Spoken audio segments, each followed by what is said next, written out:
RAG rag అంటే తెలుసా? Retrieval augmented generation. ఇదో కొత్త టెక్నిక్. ఈ మధ్య ఇది బాగా పాపులర్ అవుతోంది. ఏఐ చాట్బాట్ అబద్ధాలు చెప్పకుండా ఇది ఆపుతుంది. ఇంతకీ ఇది ఏంటి? ఎలా పనిచేస్తుంది? ర్యాగ్ అంటే ఏంటో చాలా సింపుల్గా ఒక మంచి ఉదాహరణతో చెప్పుకుందాం. ఏఐ చాట్బాట్ అనేది ఒక లైబ్రరీలో చదివిన స్టూడెంట్ లాంటిదని అనుకోండి. కానీ ఆ స్టూడెంట్ సమస్య ఏంటంటే అతను లైబ్రరీలో పుస్తకాలు, న్యూస్ పేపర్లు చదివి 2 ఏళ్లు పూర్తయిపోయింది. అతను ఇప్పటికీ బయటికి రాలేదు. అంటే తర్వాత వచ్చిన ఈ 2 ఏళ్లలో కొత్తగా ఏం జరిగిందో అతనికి తెలియదు. అందుకే పరీక్షలో ఏ ప్రశ్న అడిగినా అంతకుముందు తను చదివిందే అతను చెబుతాడు.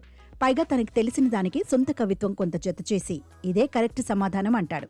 వాడి వరకు వాడు కరెక్టే, తను చదివిందే చెబుతున్నాడు. కాని నిజానికి తాజా సమాచారానికి అతను చెప్పేదానికి సంబంధం ఉండదు. ఇది ప్రాబ్లం. మరి ఈ సమస్యని పరిష్కరించడానికి RAG అనే టెక్నిక్ వచ్చింది.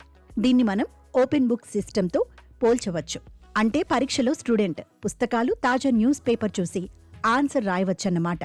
మామూలుగా మీరు స్టూడెంట్ని ఈరోజు బంగారం రేటు ఎంత అని అడిగారనుకోండి, ఏం చేస్తాడు?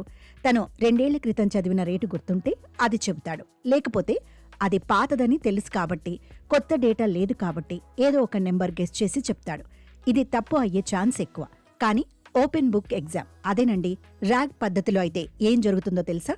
మనం ఆ స్టూడెంట్ చేతికి ఒక లేటెస్ట్ న్యూస్ పేపర్ ఇస్తాం. అప్పుడు అడుగుతాం, ఈరోజు బంగారం రేటు ఎంత అని. అప్పుడు అతను తనకి తెలిసిన సమాచారాన్ని పక్కన పెట్టి ఆ న్యూస్ పేపర్లో బంగారం రేటు ఎక్కడుందో వెతుకుతాడు. సెర్చ్ చేసి సమాధానం తెలుసుకుంటాడు. అంతేకాదు, ఆ సమాచారానికి తనకి తెలిసిన భాషా జ్ఞానాన్ని జత చేసి ఆన్సర్ ఇస్తాడు. పేపర్లో ఉన్న ప్రకారం ఈరోజు బంగారం రేటు ఇంత అని అంటాడు. ఇక్కడ స్టూడెంట్ సొంతంగా ఏదీ ఊహించి చెప్పట్లేదు. తనకి తెలిసిన పాత సమాచారం కూడా చెప్పట్లేదు. మనం ఇచ్చిన సోర్స్ని చూసి చెప్తున్నాడు. ఇదే ర్యాగ్ అంటే.